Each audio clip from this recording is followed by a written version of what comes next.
Les hablo un poquito acerca del título de mi tema, es las lecciones que he aprendido sobre los sustitutos óseos sintéticos. Esto ha sido una historia que yo he pasado ya durante 5 años y lo voy a iniciar con un caso, que es el caso clínico que a mí me llevó a tomar la decisión de utilizar los sustitutos sintéticos. Primeramente, pues yo no los llamo injertos, yo los llamo sustitutos, porque el injerto es algo que se toma del mismo cuerpo para pasarlo de un lado al otro o de un cuerpo para pasarlo a otro cuerpo. Y realmente cuando hablamos de algo sintético, es algo que se está creando de manera, como la palabra lo dice, sintética, para poder formar parte de un cuerpo. Entonces, muy personalmente lo defino como sustituto. Este fue el caso que me llevó a iniciar todo. Este paciente es un paciente muy joven, súper deportista, sano, sin hábitos. Como pueden observar en su zona anterior, él tenía un déficit y necesitaba colocarse implantes dentales. El problema es que tenía filo de cuchillo y requería de regeneración ósea previa. En el caso de él, yo decido manejar dos tipos de seno injerto, un seno injerto bovino y un seno injerto porcino. Coloco los seno injertos, se hace la regeneración, se espera casi un año, ¿sí? Debido a que uno era mineralizado, y al año se colocan los implantes. Los implantes se obtienen buena estabilidad primaria, pero posteriormente, cuando la rehabilitadora va a cargar los mismos con los pilares de cicatrización, me llama, yo en ese momento no estaba, y me dice: Gabriela, los implantes se fueron a la nariz. Yo le dije: ¿cómo puede ser posible esto? Eso no puede estar pasando, si eso estaba bien, si la regeneración, entre comillas, estaba bien. Y me dice: pues no sé, le indico una tomografía y esto es lo que aparece, ¿no? Este yo diría que es uno de los peores momentos que uno puede tener en su vida quirúrgica, no solo por lo que está ocurriendo, sino porque le está ocurriendo a una persona, le está ocurriendo a una persona que confió en uno, que quería que todo le saliera bien. Gracias a Dios el paciente comprendió la situación, pero ¿cómo comprender algo si uno mismo no sabe qué es lo que está pasando? Entonces, me detengo aquí para contarles un poco un pensamiento que tengo, y es que el único motivo por el cual no me enorgullezco de mis fracasos es porque los sufre otro ser humano. Sí, eso es muy doloroso. De lo único que puedo asegurar sentirme orgullosa es de que ni el mismo paciente ni ningún otro lo sufra por yo cometer el mismo error nuevamente. ¿Qué quiere decir esto? Fracasos podemos tener y errores podemos cometer, pero lo más importante es que lleguemos a la causa. En este momento yo no sabía qué estaba pasando. Yo utilicé dos tipos de seno injerto y posteriormente llegué a la solución, ¿sí? Haciendo un paréntesis, pues el caso finalmente se resolvió, esto fue allá hace 5 años. Yo actualmente, lógicamente, lo hubiese manejado con algunos cambios y algunas modificaciones, pero el paciente actualmente tiene sus implantes nuevamente. Después de haber tenido que retirarlos, haber tenido que hacer nuevamente regeneración y haber tenido que colocar implantes nuevamente. La verdad que tuvo muchísima paciencia. Esto que ustedes ven acá en pantalla son los dos injertos que yo manejé, el número 1 y el número 2, para no dar nombres. ¿Qué sucedió? Aunado a esta situación que yo estaba viviendo, el dueño de la casa del hueso número 2 me dice: Gaby, imagínate que me está pasando esto con el hueso, los doctores que lo están colocando me están comentando que sale tejido de granulación cuando van a poner los implantes. Y yo digo: oye, pero qué curioso, ¿no? Y me empiezo a recordar y digo: cuando yo retiré los implantes de mi paciente, salió tejido de granulación, pero yo en ese momento no le hice histología porque pues ¿qué? O sea, yo ni pensaba que eso podía ocurrir. Y le dije: ¿sabes qué? Regálame por favor las partículas de hueso de tu injerto. Y le pedí a la otra casa comercial que me regalara las partículas de ellos también, de forma aleatoria, un frasquito de cada uno. Le hice histología con hematocilina y eosina y esto fue lo que resultó. El injerto número 1, bovino mineralizado, se ve claramente que está muy mineralizado, fíjense ustedes, basófilo, quiere decir que es muy morado, ¿sí? Es pura hidroxiapatita. El injerto número 2, si lo comparamos con esta histología que está aquí arriba, esa histología es de el hueso de un ser vivo, ¿sí? Normal, tiene sus lagunas, los osteocitos, que son las células maduras del hueso, y células formando hueso. Entonces, ¿qué sucede? Si yo comparo estos dos, me doy cuenta de que esto se parece mucho a esto. Y ahí es donde radicó el problema. Finalmente llegué a la causa del asunto. ¿Qué pasaba? Estaban manteniendo las células de los cerdos, ¿sí? Que estaban procesando de ese hueso, se estaba manteniendo la célula y se estaba colocando en el material, digamos, o en el receptor de los pacientes. Entonces, eso es muy grave porque eso está generando una reacción inmunogénica. Yo no pude tomar la histología, pero sí pedí la histología o le pedí la muestra, pues digámoslo así, a un doctor, a un colega que le estaba ocurriendo lo mismo, le hice la histología y ¿qué fue lo que vi? Una inflamación crónica severa. Y yo dije, claramente, esto es una relación causa-efecto. Estamos colocando un injerto que está manteniendo células, este está desarrollando una reacción inmunogénica y a su vez está generando una inflamación crónica severa que nos está llevando a una lesión tipo granuloma. Entonces, estamos perdiendo lo que colocamos y muchísimo más. Siendo así, pues yo todavía no quería entrar en el tema de los sintéticos. Para mí los sintéticos era algo terrible. Yo decía, eso no reabsorbe nunca, se encapsula, no sé cómo manejarlos, cuando son un cemento es un problema. Y me volvió a pasar con otra paciente, con otro injerto diferente. Revisando en la literatura, me di cuenta de que ninguna empresa puede asegurar que su injerto esté totalmente acelular, porque los procesamientos son complejos, sobre todo cuando es un hueso cortical y muy mineralizado. Ahí está el problema. Entonces, ¿qué pasa? Yo digo, pues si nadie a mí me puede asegurar que su hueso es totalmente acelular, sino que tienen como una medida mínima de células, digo, yo definitivamente voy a empezar a leer acerca de los sintéticos a ver qué pasa, porque realmente esto sí es una pesadilla. Entonces, resultó un empezar de cero para mí, pero un empezar de cero significa una nueva oportunidad.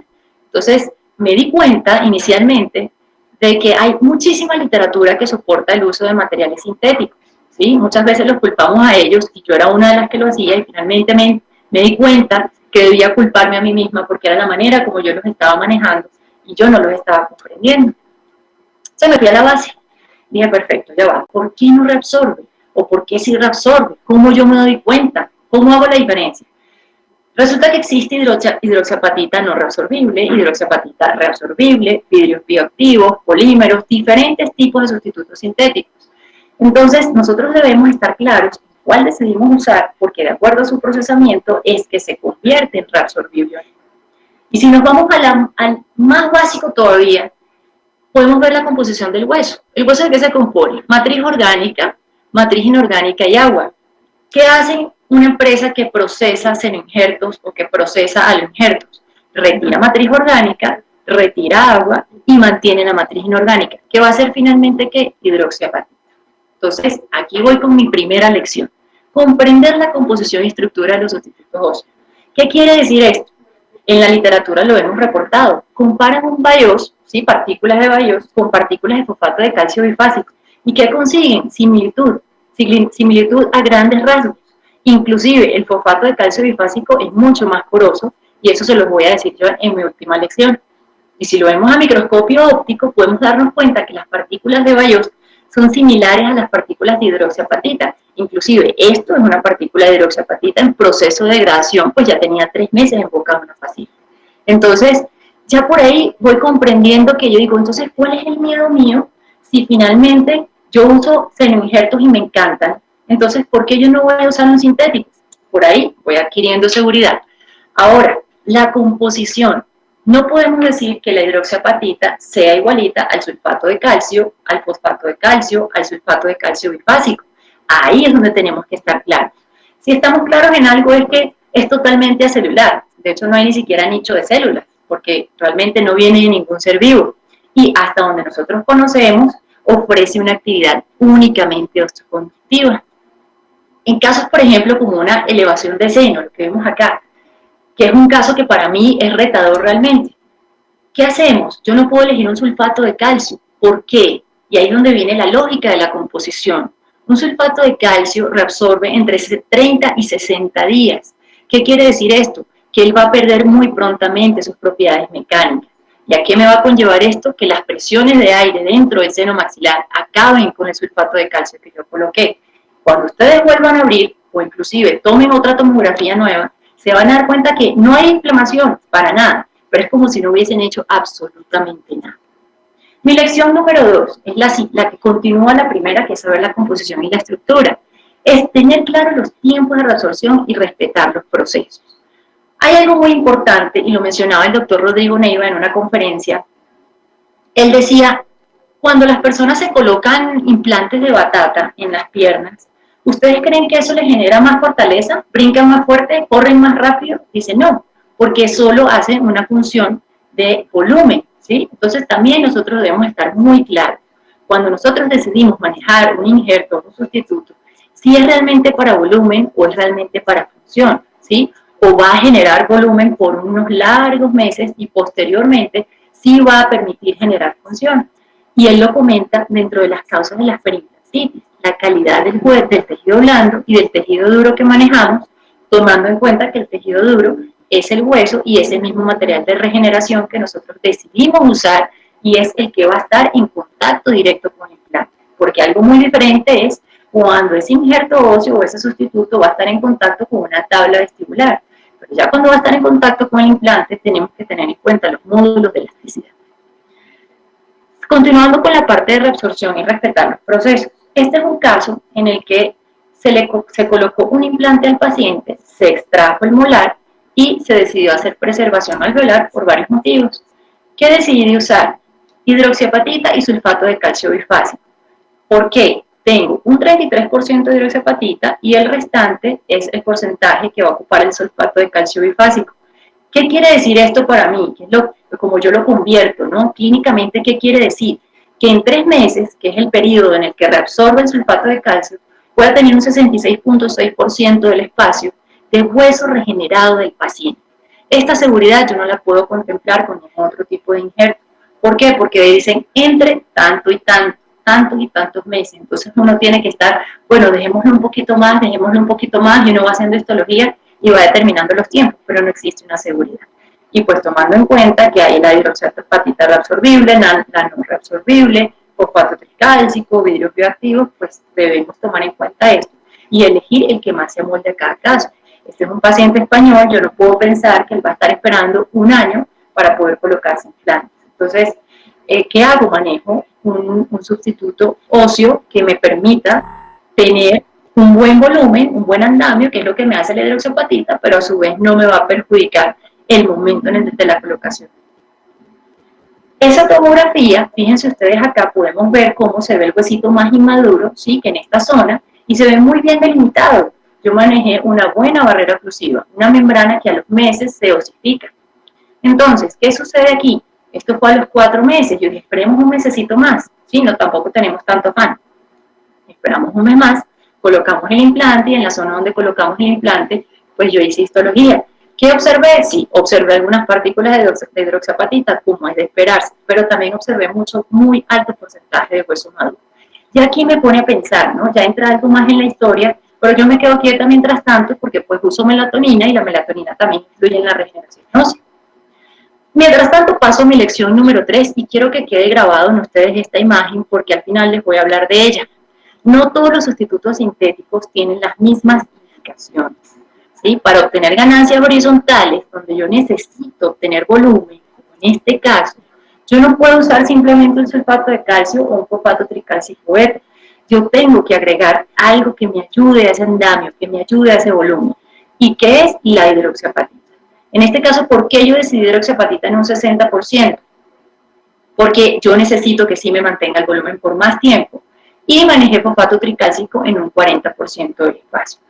Esta tomografía es a los 8 meses, ¿sí? Según dice la literatura, en una hidroxiapatita reabsorbible a los 8 meses es posible colocar implantes. Yo lo coloqué, ¿sí? Coloqué el hueso, esperé los 8 meses, a los 8 meses pude colocar los implantes, pero yo sí observé que faltaba más tiempo. Adicional a eso no me gustó la imagen blanca, porque yo dije, esto no quiere decir que haya hueso ahí, hay sustituto sintético. Entonces, eso a mí no me funciona para la carga del implante. Entonces me quedé un poco como curiosa con ese tema y traté de manejar un poquito mejor la parte de la condensación. Entonces, mientras exista mayor porcentaje de oxapatita, se obtendrá función de andamio y mantenimiento de volumen por más tiempo. Ojo, hidroxiapatita reabsorbible.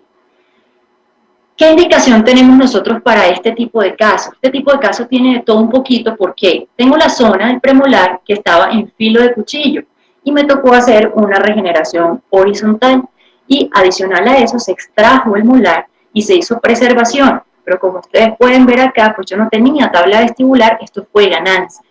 ¿Qué hice yo? Pues dije, bueno, vamos a decir, ¿cuál sería el indicado acá? Sulfato de calcio no, únicamente solo no, pudiese ser aglutinado con algún otro, pues sí, pero no lo voy a manejar. ¿Por qué no lo voy a manejar? Porque esto se me está convirtiendo en un defecto horizontal. entonces no voy a tener esa propiedad mecánica para sostenerme el espacio. Hidroxiapatita únicamente no, voy a demorar 10 meses esperando para yo poder colocar los implantes. Entonces decidí utilizar nuevamente 33% de hidroxiapatita y 66% de sulfato de calcio bifásico. Esto es a más de los 6 meses de haberlos colocado. Mi lección número 4, conocer el adecuado manejo. Vean, yo creo que esto es una de las cosas más importantes. Tenemos que sumarle a nuestros procedimientos, no podemos restarles. Si ya ustedes están viendo que están colocando un cemento de esta manera, mejor dicho, yo les sugiero, retírenlo, suturen y les va a ir mejor. Esto no va para ningún lado. Esto es un muy mal manejo y un manejo inadecuado. ¿Qué debemos lograr? Que ese cemento pueda mantenerse estable, pero aún siendo estable, que no sea blanco, blanco, blanco leche. ¿Por qué? Porque eso no está permitiendo que pase la vascularización a través de las partículas y entre ellas. Entonces, ¿qué es lo ideal? Poder generar una estabilidad. ¿Cuáles son los 2 tips más importantes? El primero, que no haya presencia de saliva, y el segundo, que no haya sangrado activo. De esta forma podemos nosotros estabilizar adecuadamente una membrana y poder tener buenos resultados, ¿sí? Habiendo tenido un filo de cuchillo. Esto es en proceso, esto es a los 3 meses, vamos viendo el progreso positivo. Algo adicional que yo digo que es muy bueno desde mi punto de vista, que los pacientes se encuentran cómodos, se encuentran tranquilos. ¿Por qué? Esta imagen que ustedes ven acá es a los 5 días de la cirugía. ¿Qué quiere decir esto? Yo tengo una herida cerrada, sin inflamación, a pesar de que yo tuve que relajar colgajes. Entonces, ¿qué me permite esto? Tener tranquilidad, poder dormir. Yo ni siquiera necesito ya las suturas a los 5 días porque es una herida que está supremamente estable. Muchos dirán, bueno, pero es que las partículas se encapsulan, eso es tenaz. Sí, las partículas se encapsulan y también se encapsulan las de los injertos, pero no es porque sea sintético o sea injerto, realmente es por 2 motivos. Uno, no estabilizamos bien el sustituto y 2, no manejamos la barrera oclusiva que de verdad tenemos que manejar. ¿Sí? Cuando manejamos hidroxiapatita, no podemos manejar una membrana que sea de 4 a 6 meses de reabsorción, tenemos que manejar algo que sea de 6 meses. Así vamos a obtener muy buenos resultados. Mi lección número 5, mi penúltima lección que he aprendido y sigo aprendiendo todavía, que no existe el sustituto ni el injerto óseo perfecto, pero conociéndolos y sabiéndolos manejar, puedo obtener resultados maravillosos.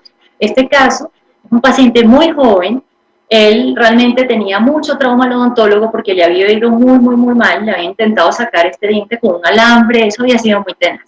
Se me dijo, mira, yo quiero realmente ya zafarme de ese diente y quedarme quieto por lo menos un año, no saber de odontólogo y ya posteriormente sí, ponemos implantes y todo lo que yo necesito. Digo, perfecto. Yo tengo una situación clínica aquí, pero también tengo una necesidad y una petición del paciente que debo tomar en cuenta. Entonces, ¿qué tengo que ver yo acá? Muy probablemente puedo generar fractura mandibular, voy a tener una fenestración acá cuando saque el diente y tengo que abrir un espacio grande para poder retirarlo. Entonces, bueno, perfecto. Más adicionalmente lo que él me está solicitando, pues voy a manejar más porcentaje de hidroxiapatita. ¿Se acuerdan el caso que les dije que dejaran en su mente, que quedó blanco, que no me gustaba? Dije, voy a cambiar algunas cosas acá. En ese caso manejé partícula grande y la condensé muchísimo. En este caso utilicé partícula pequeña y hice una condensación estable, donde pudiera observar que había sangre pasando a través. Además de eso, manejé mi barrera oclusiva, que me encanta, esta membrana personalmente me fascina y la uso para todo porque yo manejo mucho hidroxiapatita. Y este es mi resultado teniendo ya 2 meses de la cirugía. El paciente se sintió tan bien que se tomó su whisky, se comió su ceviche, se fue para la playa, se abrió la herida 2 veces, pero gracias a que se mantuvo ese injerto estable, ya que tuvo una barrera oclusiva bastante fuerte, pues puedo mantener este resultado. Y si yo veo acá, me doy cuenta de que ya no veo blanco y me hace feliz, porque digo, blanco, blanco significa que hay mucho sustituto ahí. No, aquí ya yo tengo una interfase de inmadurez, madurez, injerto, y me está gustando, pero dije, bueno, sí, la melatonina me ayuda, pero ¿qué más puede estar pasando acá? ¿Será que puede haber probabilidad de osteoinductividad? Recordando 3 principios de la osteoinductividad. ¿Qué es un injerto osteoinductivo o un sustituto osteoinductivo? Aquel que tiene la habilidad para reclutar células mesenquimales osteoprogenitoras, aquel que induce esas células mesenquimales para desarrollar osteoblastos, y aquella que induce también a la formación del hueso ectópico. Y vean ustedes que aquí viene mi última lección, que es la que yo ahorita estoy también asimilando. Este ha sido pues resultado de mi historia de investigación, que es que los sustitutos óseos sintéticos se está demostrando que son osteoinductivos. ¿Por qué? Hay estudios donde reportan que el fosfato de calcio bifásico induce la codificación de genes para diferenciación de marcadores de osteoblastos, tiene la habilidad para formación de hueso ectópica y en 30 días se ha observado que hay una pequeña formación ósea, pero hay muchísimas células infiltrando. ¿Qué es eso? Hay alguien que está llamando. ¿Sí? El calcio tiene que ver. Y adicional a eso, esto, para terminar, les cuento, es cemento. ¿Sí? Esto no son partículas. Este cemento tiene macro y microporosidades. Y es cuando este cemento o cualquier otro tipo de sustituto respetan estas micras de porosidad, automáticamente empieza a tener una capacidad osteoinductiva. Yo les doy las mil y un gracias a Luis, a Miss México, esto ha sido espectacular, mil gracias por regalarme esta cápsula de tiempo porque hay muchas cosas que quiero decir, los dejo como un pensamiento, la vida se vuelve una fiesta cuando empiezas a disfrutar de los momentos más sencillos. Disfruten el café de la mañana, la plática con el amigo, la playita deliciosa, hasta el trancón con una buena música. Mil gracias.